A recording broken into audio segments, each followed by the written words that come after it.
Hey everyone, George Soto here. Hope all is well. Today I'm joined by my really good friend, Gabe Moncayo, who's the CEO and founder at Always Hired in San Francisco. Gabe, how are you, man? I'm doing great. Really excited to be here. Awesome. Well, I appreciate you taking the time. We've done so many of these, last minute, I'm texting you. And I think a lot of folks who are in my network of friends know that I do those last minute things, but I really appreciate you taking the time. Why don't you take a quick second to introduce yourself? Tell us a little bit about your career background and what motivated you to start Always Hired. Yeah, absolutely. Happy to share. So I'm originally from the Bay Area, grew up the son of two PhD psychologists, and I also played a lot of sports growing up. So I've always been around the human psyche and competitive environments, and I've realized that's what got me set up for a great sales and business development career. So I've been doing sales since 2006. I've worked for startups that were acquired by Groupon and GoDaddy, and eventually I started my own startup, which is the Sales Bootcamp, this training program, Always Hired. So we've raised venture capital. We have placements at companies like Google and Okta and MuleSoft, and we're really enjoying the ride. Awesome. Well, let's talk a little bit about what is a pivot, right? This is, for me personally, something that is close to heart at this point because we've been pivoting at First Cut, and that's been a very interesting experience. So, how would you actually define a pivot?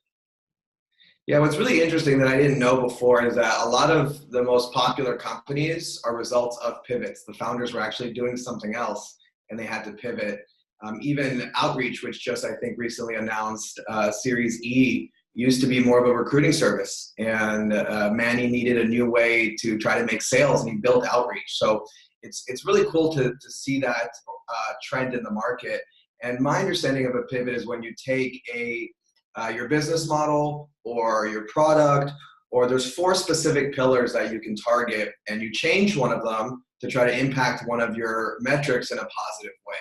So that's what a pivot is to us, is changing one of those things. Typically it's pricing or a product offering, something like that.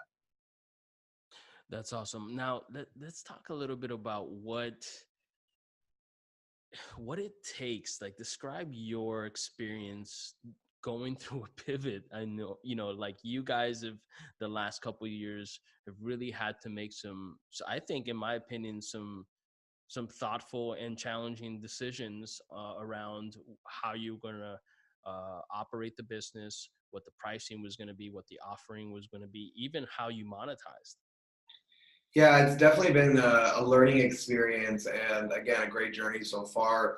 One of the things that we realized that made the sales training program different than some of the coding schools is the hard skills versus the soft skills. And as a result, the appetite of the consumer to pay for those skills.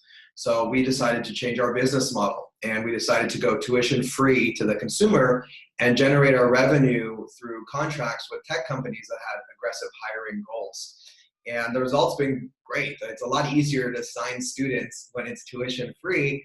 And then we have to make sure we're qualifying them and screening them, but at least our pain point isn't as much on the acquisition side. So that's one of the reasons that we changed the business model, and it's been really effective so far. How did you find that experience? Because so what we're saying here is that you had Always Hired early on was a business that was essentially selling to an end consumer to Mhm. sign up to your work, to your classes, right? And your Sure. workshops and events, all sorts of, I know you have a multi touch experience. And now you had to like try to sell these consumers, these students. There's probably a plethora of problems trying to collect cash. I mean, I get it, right? Yeah, businesses are hard enough to get accounts receivable from, right? But you were encountering this opportunity in the market. There were probably things going not as well, certainly things going well, but you know when you're, at least in my experience with these pivots, it's like, okay, something is not aligning with what it feels like we're supposed to be doing, or there's very quantitative factors or variables as well, like revenue. Are we making revenue properly? Is the CAC okay? I mean, all these things, right? Sure. That we had to think about. like that must have been a challenging experience, like having to make that decision, that course correction. Talk a little bit about that. Like, how did you muster up the courage? What did you have to do? Did you sit there with the team and doing all hands and go, we got to pivot? Like, how did that work? Yeah, totally. So it was in hindsight, it was my first real pivot, right? As a startup founder in this level. So there's a lot of learnings that I've gone through and things that I would do differently in hindsight. The biggest thing, and then to also answer your question specifically, is the amount of preparation and really modeling that it takes to do correctly to basically minimize the risk. Because, for example, when we pivoted our business model, we were doing 6 figures in annual revenue, and we had just come off of a 10x growth. So we generated revenue, we 10x, we grew 10x, we raised, we promised another 10x off that raise. And basically what happens is after we raised and we promised a 10x, we kind of sputtered out and we weren't able to get to the next level. And we're like, okay, well, we need more students or we need more this. And we realized the mountain kept being steeper and steeper. And when you're doing something right, it should start feeling a little bit more like downhill skiing or cross-country skiing. Like it's scaling, okay. Yeah, like it feels good, yeah. It should feel a little good. Yeah, you should feel that momentum. And we weren't feeling it, and it was reflected in the numbers. So we thought, okay, what would we have to do in order to radically increase student volume, for example? We're like, well, one way to do that would be to likely not charge them. And then we have to think about what are all the downsides. So that's the thought process. We were trying to get to a revenue goal. We identified a KPI that we thought would likely tie closest to the revenue goal. We identified solutions to improve that KPI, and one of those was a pivot. So then we basically ran a test, and we did like an email campaign to candidates that had not become students yet, and we basically emailed them an offer for a tuition-free program sponsored by tech companies, and we got pretty good results from that email campaign, and we've been kind of off and running since then. Awesome. Thanks for sharing that. I know that's that's some, underneath the hood kind of stuff. What would you say? I mean, I can tell you the hardest part of a pivot for me, is what it's been for me. But what would you say is the hardest part of a pivot, or what you had to, go through, just in general? Like when what was keeping you up at night? Yeah.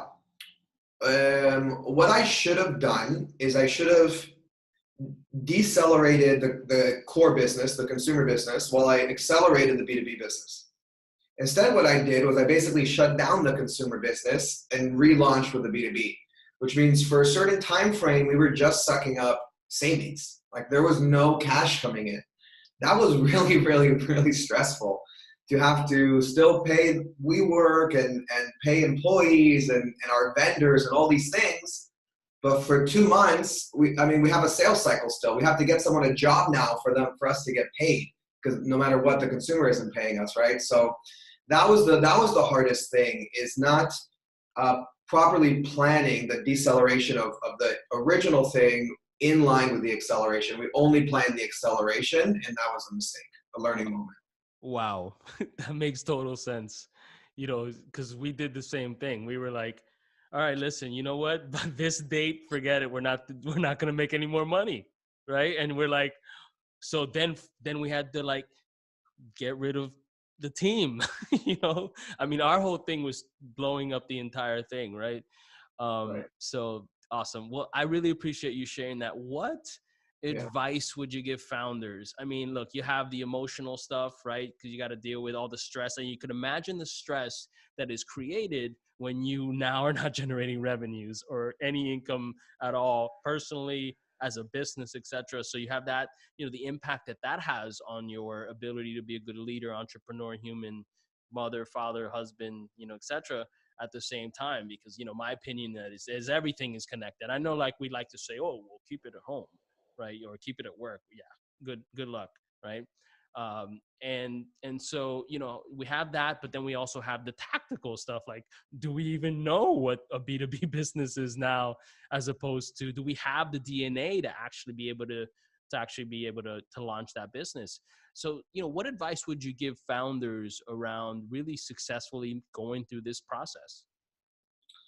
Yeah, what's interesting about this process is that I was late to the party, and what I mean by that, shout out to our investors. We have some great investors. We share them with Uber and Twilio and General Galvanize, excuse me.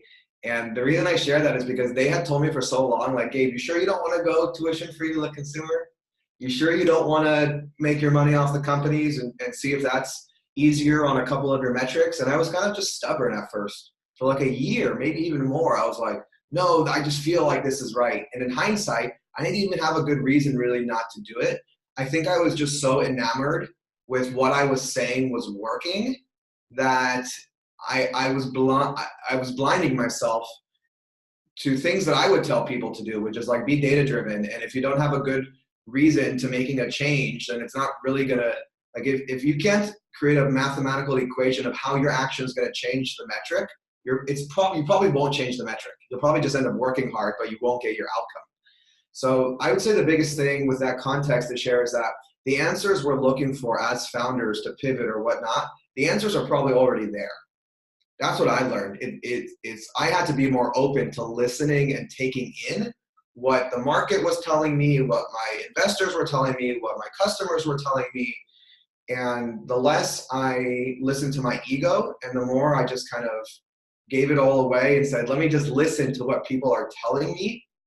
Maybe I'm wrong. That would be the biggest thing, I think, because the answers are already out there. We just have to be open to receiving them. Awesome. We'll end with that today. Thank you again. I know you're in the middle of your day there in Silicon Valley, San Francisco. If folks want to learn more about yourself, your content, you have tons. I mean, you are a thought leader in the sales development, inside sales community. I know I've known you for a long time, so I really appreciate your time. But if folks want to Yeah. follow you on social, is it Twitter? Is it Instagram? What's the best channel to reach you? And what's the handle? Yeah, totally. So my personal handle is at Gabe Moncayo. I'm fairly active on LinkedIn, Facebook, Instagram, and Twitter. We also have a YouTube for Always Hired with a lot of these videos and free training material and just additional kind of business and philosophical content. So feel free to follow along or throw a suggestion of what you want to see. Awesome. Thank you again, brother. I hope to see you soon. Yeah, me too, man. This is a lot of fun. Thanks for thinking of me. Awesome.